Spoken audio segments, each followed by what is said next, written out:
Gamitin mo muna ang apelyedong Rizal.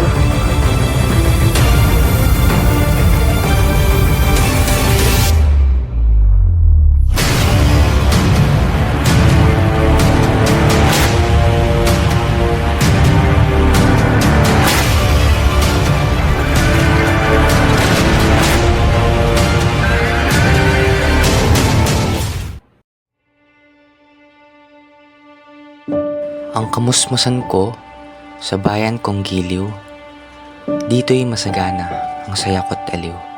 A, Ba, ba, Ka, ka, Da, da. Nang nagkagandahang tugtog at awitin, siyang nagtataboy ng luhat hilahin. Hayon na, pumalikkat muli mong dalawin, ang katauhan ko'y dagling pagsamahin. Tulad ng pagbalik ng ibon sa hardin, sa pananagana ng bukong nagbitin. Paalam sa iyo, ako'y magpupuyat, ako'y magbabantay, walang paghuhumpay. Ang kabutihan mo na sa aking pangarap. Naway daluyan ka ng biyaya at lingap, ng dakilang diwa, ng maamong palad. Tanging ikaw lamang panatang maalat, pagdasal kita sa lahat ng oras, na ikaw ay laging manatiling tapat. Hindi ko man lang namalayan, pinagbintangan ako sa hindi ko kasalanan. Sinasabi nilang ako'y nagplano ng masama, at iyon ay lasunin ng hipag kong itinuturing ko ng pamilya. Sa likod ng rehas ako'y nagdusa at lumuha. Iniisip ang mga paratang na hindi ko naman ginawa. Ang bawat araw ay tila ba walang hanggan. Ngunit sa aking puso, ako'y umaasang lilitaw pa rin ng katotohanan.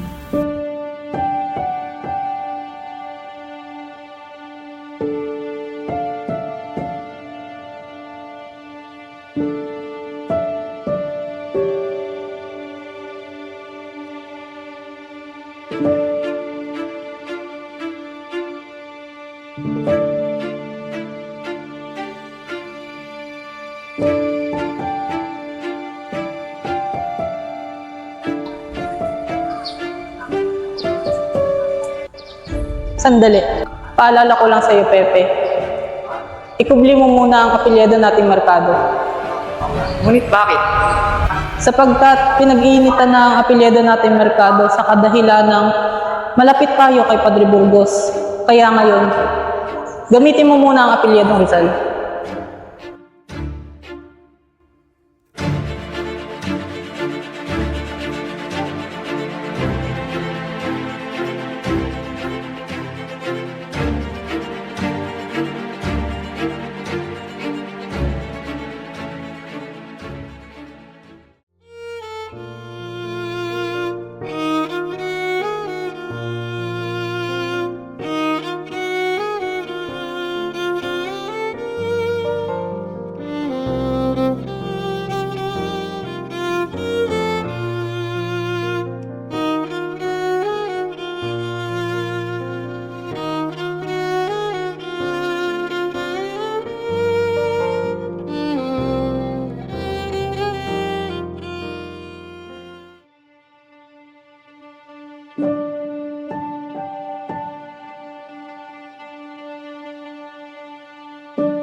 Hanggat ang bawat pamilya ng ating bayan ay nasa kamay ng Kastila, hindi kayo magiging masaya at payapa.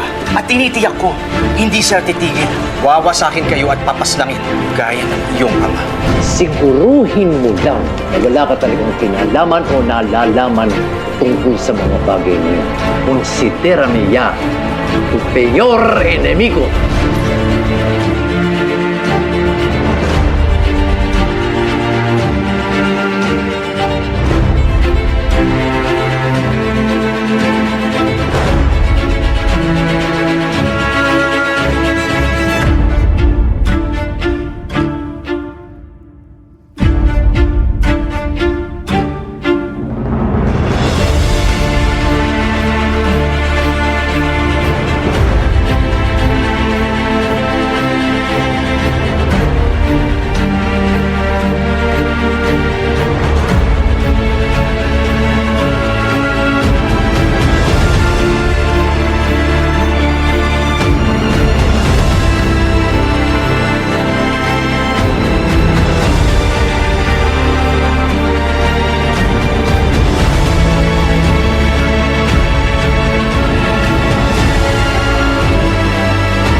Ako, si Jose Portasio Rizal, at ito ang aking buhay.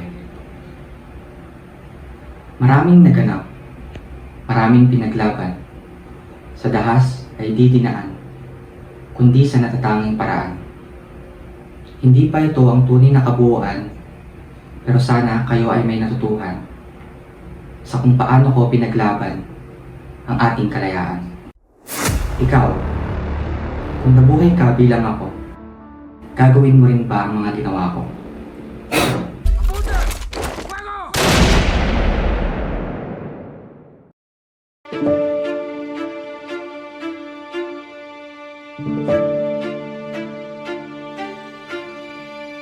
Thank you.